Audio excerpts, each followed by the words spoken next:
دغه کوم کسان چې ګوري دا په سلو کې 15 کسان هغه داسې دي چې هغه ماجر کارډ لري، یعنی دا آی سی سی کارډونه لري. په سلو کې 15 دغه 15 کسان چې دا ټول غیر راجستر کسان دي چې هغه یو شی نه لري، صرف تذکره لري، اکثره پکې تذکرې هم نه لري. نو موږ چې دغه کوم اداره چې کوم کار روان کړی موږ دا موږ غیر راجسترو دپاره دی. اوس کوم چې راجستر کسان دي هغوی هغه ته معیاري ورقه ورکوي، هغه بیا موږ دلته راجستر کوو.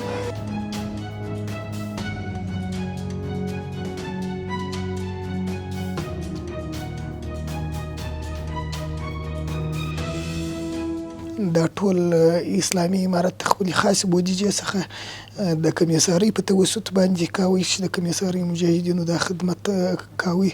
در ډېرې اندازې پورې د ژوند هغه اولویه ضرورتونه د دې پوره سوي دي، لکه مثلا خیمې ورته درول سوي دي، سایوانونه ورته جوړ سوي دي، د اودسو ځایونه ورته جوړ سوي دي.